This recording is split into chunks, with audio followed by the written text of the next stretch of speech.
இப்போ இந்த தென்மேற்கு பருவக்காற்றுலாம் லீடா பரணி அவர்கள் நடிக்க வேண்டியது அப்படின்ற மாதிரி ஒரு தகவல் கேள்விப்பட்டேன். இந்த படத்துல லீடா அட்வான்ஸ் வாங்கினது தம்பி. அதான் இதெல்லாம் லீடா நடிக்க வேண்டியது அப்படின்ற மாதிரி நான் கேள்வி. தேதி கொடுக்க முடியல, தூங்கா நேரம் நடிச்சதுனால அது தேதி கொடுக்க முடியல. 60 நாள் 100 நாள் ஆகுது, 100 நாள் 1 வருஷம் ஆகுது. ஸோ அதனால தேதி கொடுக்க முடியல, வேற ஒன்றும் இல்லை. இன்றைக்கும் சீனிராம் சாமி அண்ணன் நான் பார்க்குறேன்டா தம்பின்னு தான் சொல்லியிருக்காரு. நான் ஃபோன் பண்ணேன், அண்ணன் படம் பாருங்கண்ணே உங்களுக்கு, ஏன்னா அந்த மாதிரி நெகிழ்ச்சியான இயக்குநர்களுக்கு இது ரொம்ப பிடிக்கணும்னு.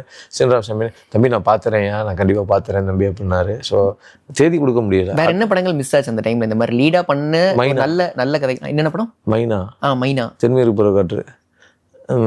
முதலிடம் நான் தான். கதை ஏவி மட்டும் 175வது படம் நான் தான். ஸ்கிரிப்ட் கேட்டு இல்லை பிரதர். அப்புறம் நந்தா லவ்ஸ் நந்திதா போயிட்டே இருக்கும் பிரதர். ஒரு 10-12 படம் அப்படியே போயிட்டே இருக்கும். பரிமளா தெரியுது.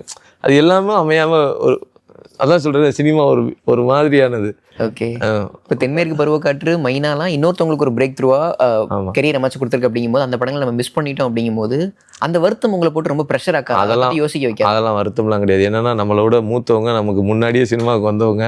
ஸோ அதெல்லாம் அவங்க கையாண்ட விதம், அவங்களுக்குன்னு உண்டானதை, அவங்க சாப்பாடை என்னால் என்றைக்கும் எடுக்க முடியாது. என் சாப்பாடை யாரும் பறிக்க முடியாது. அது எனக்கு உண்டான பருக்க இல்லை, அது அவங்களுக்கு உண்டான சாதம். ஸோ அதனால் அவங்க சாப்பிட்ருக்காங்க, சந்தோஷமாக இருக்கட்டும்.